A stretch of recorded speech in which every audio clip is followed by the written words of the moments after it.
Alright, so I'm going to be showing how to open up and disassemble this Dell Inspiron 7706 2-in-1. Alright, so let's go ahead and get some pictures for a thumbnail. Alright, there we go. Okay, let's go ahead and flip this over.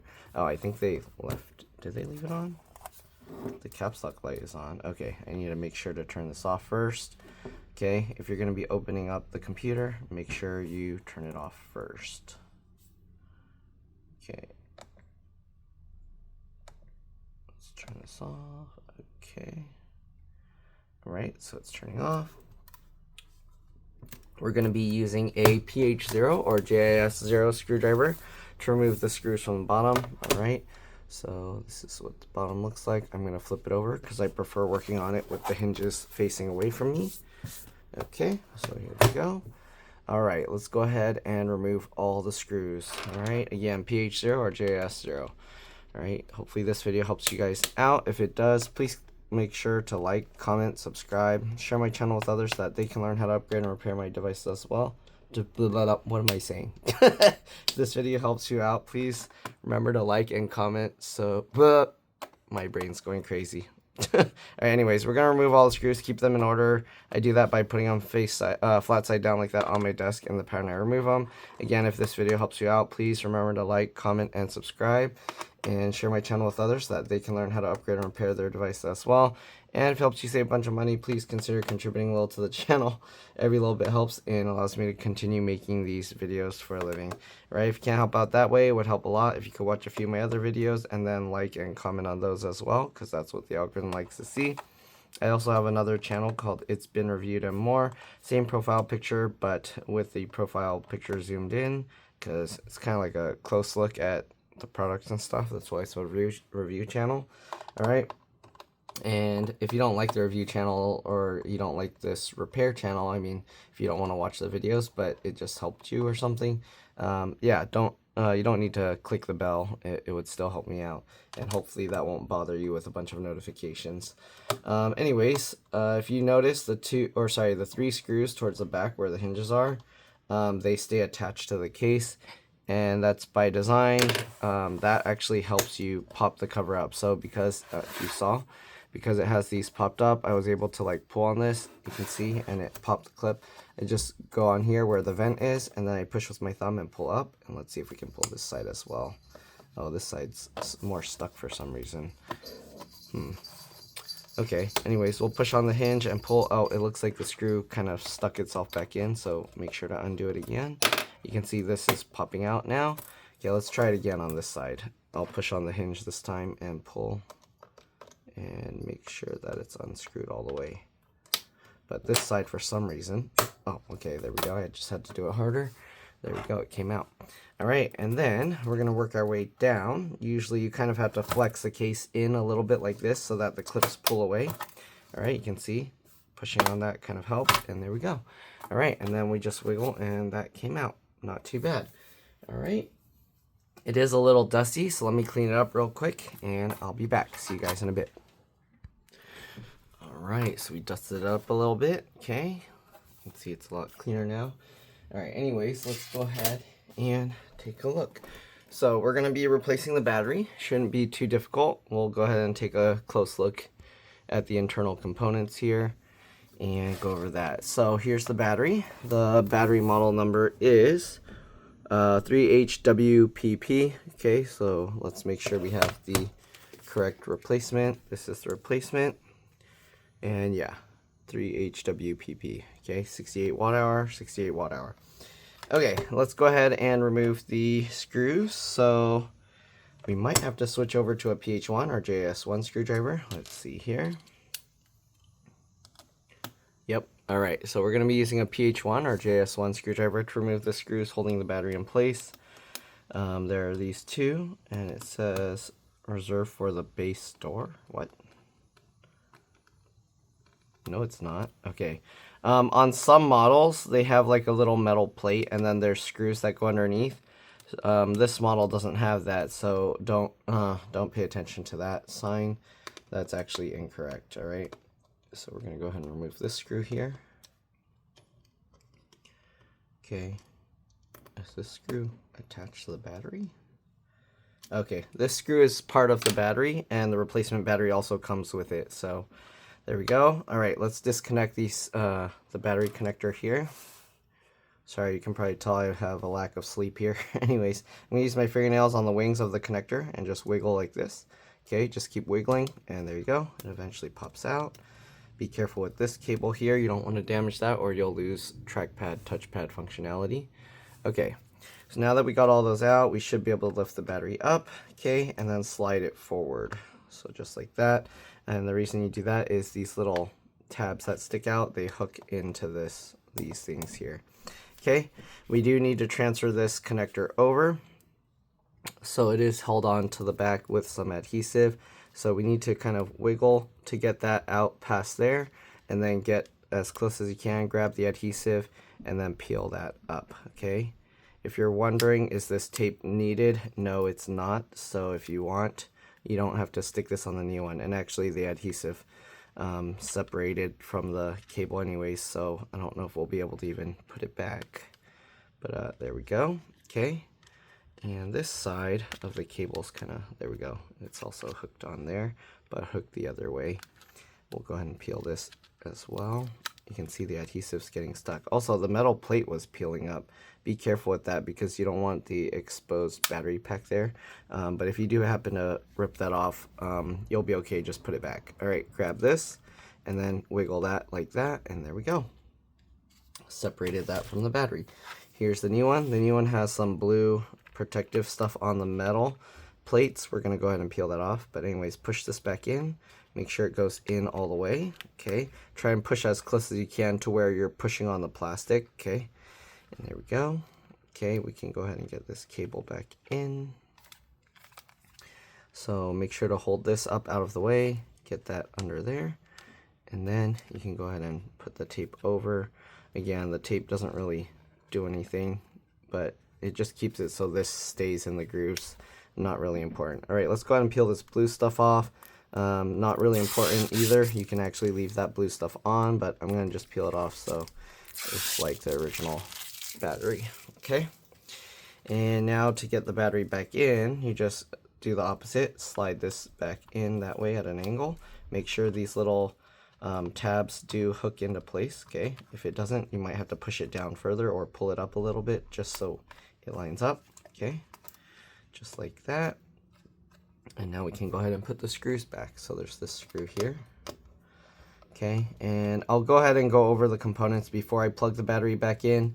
The main battery, or sorry, this battery, I'm pretty sure also acts as a CMOS BIOS RTC. Oh, actually, no, there's a separate CMOS BIOS RTC real-time clock battery here. I forgot to show underneath, obviously, the touchpad, trackpad connector here. There's 3, 4, 5 screws holding the top part of the trackpad in place, and 3 screws holding this metal plate down. If you need to remove the trackpad, touchpad, you can. Right here you can see, actually let me show this. Here you can see the keyboard backlight connector. There's a flip latch here. Once you do that, you can pull this out. Keyboard connector here, flip latch. You can pull that out after you flip this up. There's an M.2 PCIe NVMe SSD here. If you use a full-sized M.2 SSD, you would actually remove this metal plate most likely. They're using a small one, as you can see.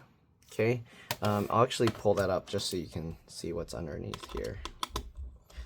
One screw. This screw would hold the full-size SSD, I believe. Actually, I don't even see a screw thing there for it. Let's see. Is this going to pop up? I think we might have to remove the speaker, so lift that. Is there a hidden screw? No, there's not. Huh. So what's holding this down? Remove this metal plate. Okay, this metal plate has to slide backwards to take it out. Okay, so if you want to use a full-sized SSD, there's this little holder thing here. You'll have to transfer that over. So if you see this, there's a little screw holding that. You'll take that out and then you flip it. So the little screw would go here, and then this portion that's here would actually face the opposite direction and would go over here. So that's how you would get a full-size SSD. You can also flip it around and then use the 2242 size. So this is the 2230. If you rotate this metal plate facing this way instead, this screw hole, you would use the same area here to put the, oh, actually, no, you would put the screw here, huh? Yeah. So you put the screw in there, then you can use the 2242, and then if you move it over here, then you can use the full size, which is the 2280, which they show you right there. Okay, let's go ahead and put this thing back. You can see there's a little tab here and tab here. That's what actually slides in. So again, we have to start it further back here and then slide it up into place. Okay, we'll get this screw back in. You saw how easy it is to remove the speakers. Let me show you. There's a wire here going across to the other speaker here, and both speakers, where's their, oh, they have a wire that's going from the right speaker over here, which is on the left right now, to plug here. Again, to remove this, it's like the battery. You just wiggle with your fingernails and then pull it out. If you don't have fingernails, you can use some kind of tools or pliers, but fingernails to me works better. This is the little board for the fingerprint sensor reader, and then there's the cable that goes up into underneath where the power button is. All right, you got the headphone jack here, USB port, SD card slot. They're connected. This I/O board is connected to the motherboard over here. To remove this, there's this flap, plastic flap here, and then there's a metal bar or latch that goes over, so you will have to flip that metal latch back, flip that over, and then you can pull that out. I have videos on other devices, usually on LCD, like the screen. Some screens will have this kind of connector. All right, we have this little connector here, which I don't even see where that's going to. Oh, it says PWR1, so it's for the power button. And then you got the CMOS BIOS RTC real-time clock battery. They have this 23.21.21.2.042 and then 2021.04.05. I'm not sure if this is the date it was made, and maybe that's the model information, but there's that. Okay. Again, this one also has the metal latch. I don't know if you can see it, but there's the metal latch that usually I just use my fingernail on the corner and pop that up. This is a fan connector here. If you remove this, make sure you put it back the right way. Okay, they actually put some marker and dots on it so you know which side is face up. Same with the fan connector. Wireless card is here. If you remove this screw, this metal thing will come up, and if you want to remove the antennas, you go from the tail and then just pop it straight up like that. Heat sink here for the CPU. There's the thermal paste, and the CPU isn't upgradable. And then you got 2 sticks of RAM here. Okay, and this stick of RAM, it's a 4 gig 3200 AA stick of RAM, so likely 2 4 gig sticks for 8 gigs total. You can put any PC4 3200 AA or DDR4 3200 megahertz RAM, should be okay. So if you want, you can put 2 8 gig sticks. If they have 16 gig sticks, you can even put that. All right, the charge port connectors right here. This is for the DC jack charge port right there. LCD LVDS connectors right here. And I think that's about it. The rest of the stuff isn't removable. Okay, let's go ahead and put the battery back in. Again, just slide the back tabs into place first. Okay, once you get that, we'll get the screws in. I like to twist backwards to hear it click if you noticed. Okay, that way you make sure the screws go in the right spot.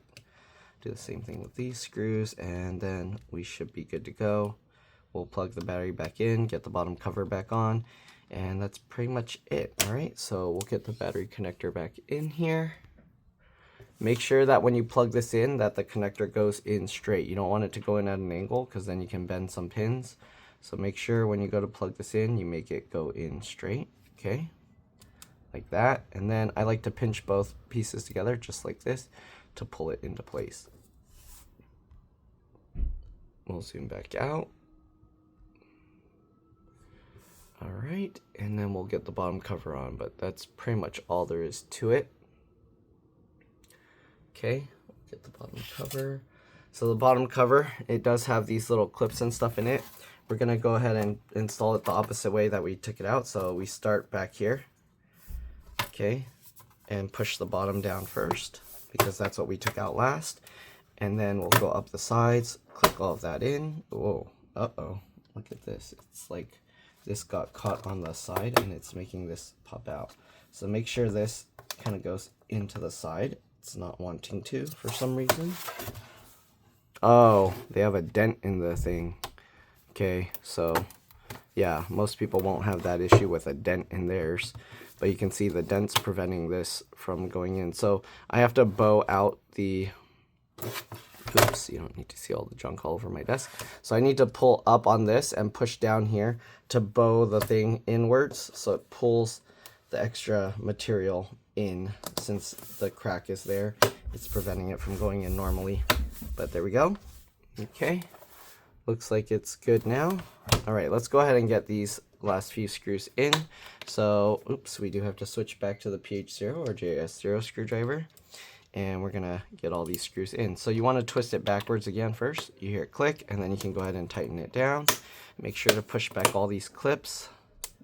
I'm getting customers calling me right now. All right, so same thing. Twist backwards, hear it click, and then tighten it down.